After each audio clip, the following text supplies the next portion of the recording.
ये बिहार का एक केस है, काफ़ी पहले मैंने इसको हैंडल किया था। एक लड़का था ऑलमोस्ट 17-18 साल का। जब ये केस मेरे पास आया तो वो बंदा ऑलमोस्ट मतलब डेथ की कहानी उसकी हो गई थी कि अब ये नहीं बचेगा। डॉक्टर सबने हाथ खड़े कर दिए थे। आप अगर देखोगे मतलब उसका वजन हार्डली 40-45 किलो हो गया था, शरीर में सिर्फ हड्डी बची थी।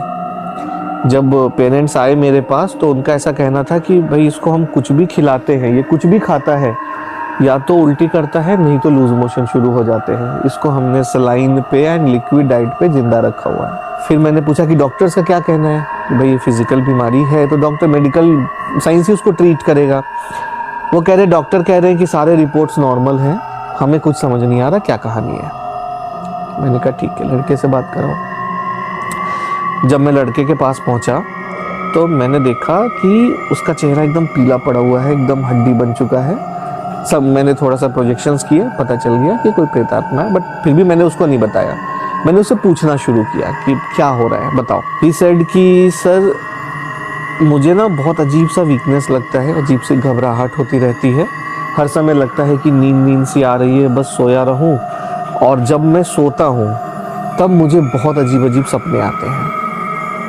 मैंने पूछा कोई पैटर्न है, फिक्स पैटर्न है, इसी समय आते हैं या इसी टाइप के सपने आते हैं? तो उसने कहा कि हाँ, जब भी मैं सोने जाता हूँ तो एक आदमी है ऑलमोस्ट 55-60 साल की उम्र का, उसने ऊपर कुछ नहीं पहना हुआ है, नीचे एक हरे रंग का गमछा जैसा पहना हुआ है, उसके बाल नहीं है, सामने से वो गंजा भी है। अच्छा। और वो उड़ता हुआ आता है, मेरे पास आता है, मैं सोया हुआ हूँ, मेरे ऊपर बैठ के मेरा गला दबाने लगता है। और जब मुझे ऐसा लगता है ना कि बहुत ज़्यादा एक्सट्रीम हो रहा है, अब मैं नहीं संभाल सकता हूँ, तब मुझे कुछ मंत्र पता है, जैसे मैं हनुमान चालीसा पढ़ना जानता हूँ तो मैं हनुमान चालीसा पढ़ने लगता हूँ, या नवान मंत्र ओम ऐं ह्रीं क्लीं चामुंडाय विच्चे, ये सब जो है जब मैं पढ़ना शुरू करता हूँ धीरे धीरे जैसे जैसे मेरे मंत्र पावर में आते हैं, ये वापस भाग जाता है और घर के बाहर जाके बोलता है कि मैं तुम्हें लेने फिर से आऊँगा। और अगले दिन फिर सेम पैटर्न, जब मैं सोता हूँ सुबह के 3:30-4 बजे के आसपास ये फिर आता है। ऐसे हमारी लड़ाई पिछले 6 महीने से चल रही है। तो मैंने कहा तुमने फिर किसी को बताया क्यों नहीं? तो कहता है मैंने मम्मी पापा को बताया तो दे आर लाइक कि यार तुम लोग हॉरर मूवी पॉडकास्ट सुनते हो, इतना हॉरर मूवी देखते हो, तुम लोग का दिमाग खराब हो गया, ये सब कुछ नहीं होता। अब जब पेरेंट्स हेल्प करने के लिए तैयार नहीं है तो हम क्या करें? तो ये बंदा अपने लेवल पे उन चीज़ों से डील कर रहा था। करते करते फिर किसी ने बोला कोई पंडित जी से मिल लो, कोई मंदिर चले जाओ, माता रानी का फूल ले आया तो हनुमान जी का तिलक ले आया, कर करके ये सर्वाइव कर रहा था। ये यही करते करते इसने 6 महीने बिताए और घर वाले इसकी बातों पे यकीन नहीं कर रहे थे। तबीयत जब एकदम बिगड़ गई, अब ऐसा लग रहा है कि अब जान निकल जाएगी, तब मेरे घर वाले आपके पास पहुंचे। मैंने कहा चलो ठीक है, और कुछ हुआ है जो तुम बताना चाहते हो?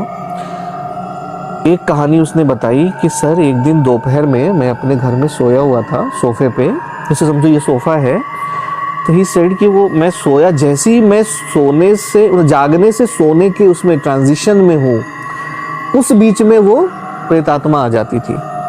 और वो इंसान जैसी वो प्रेत जैसी पहुंचा, उसने एक दिन इसको ना पूरा ऐसे उठा लिया।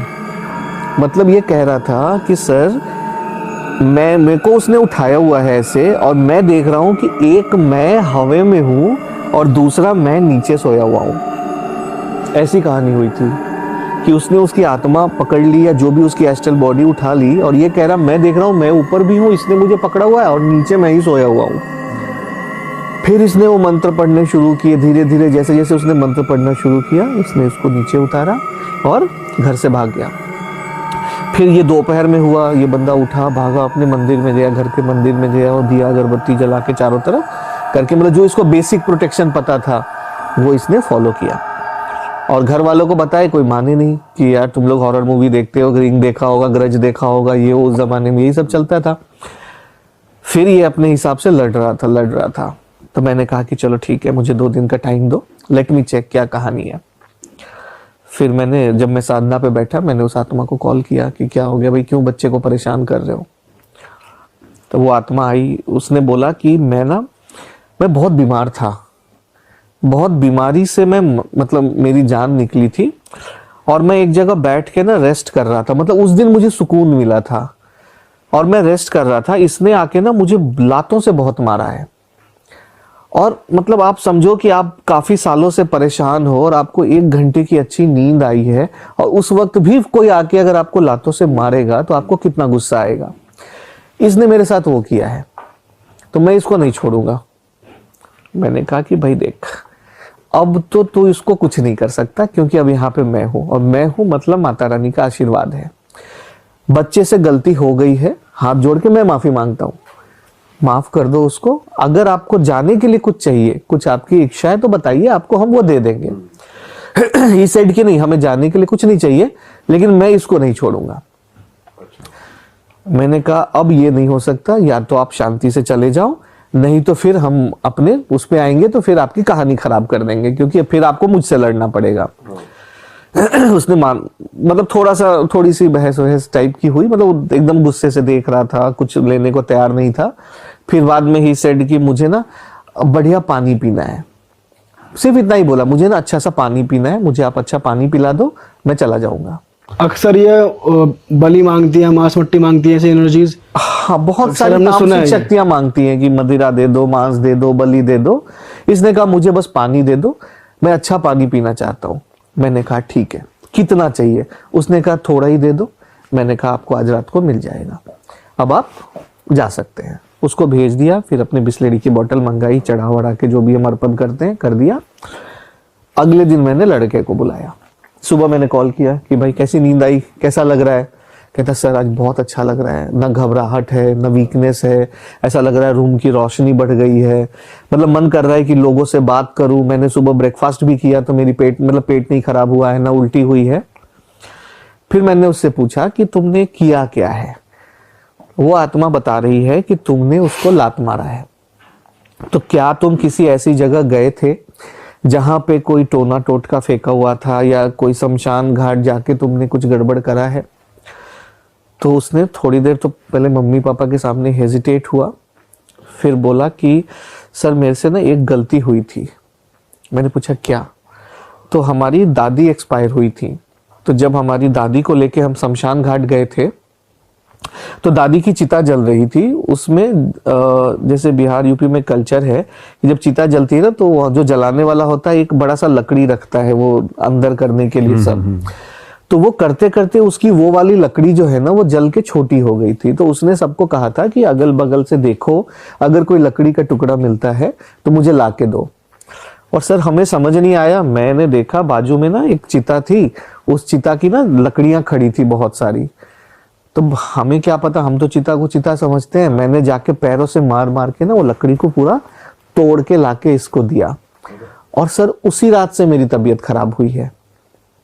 मुझे मतलब उसको ये सब कुछ पहले से, बिकॉज 6 महीने से वो डील कर रहा था, तो उसको समझ आ रहा था कि मेरे साथ क्या चल रहा है। तो उसको पता चल रहा था कि मैंने ये गलती की है, लेकिन वो घर वालों को भी डर के मारे नहीं बता रहा था। फिर उसने बताया कि हाँ दादी को हम लेके गए, मैंने ये सब कुछ किया था, तब से तबीयत खराब है। मैंने कहा ठीक है, अब कुछ नहीं होगा। आज अगर वो आत्मा तुम्हारे पास आती है, अगर आती है, तुम बिल्कुल हाथ जोड़ के उनसे प्रार्थना करना कि देखिए हम बालक हैं, हमसे जाने अनजाने में अगर कोई गलती हो गई है तो आप प्लीज मुझे क्षमा कीजिए। मैंने जानबूझ के आपको परेशान नहीं किया है, और आप अपने लोक को प्रस्थान करने के लिए आप जो भी मांगेंगे हम आपको देंगे। मैंने उसको इतना बताया, फिर मैं चला आया। उसने बोला कि सर रात को ही आत्मा आई थी, फिर से उसी तरह एग्रेशन में आई, लेकिन पहले से थोड़ी शांत थी। तो जैसा आपने बताया था, जैसी मतलब नींद में भी मैंने कोशिश की कि हाथ जोड़ के मतलब माफी मांगू कि प्लीज मुझे क्षमा कर दीजिए, मेरे से गलती हो गई है। तो उन्होंने चुपचाप मेरी बात सुनी और कहा कि मुझे पानी पिलाना कल। अच्छा। हाँ, उसने बोला मुझे कल ना पानी पिलाना। इसने कहा जी ठीक है।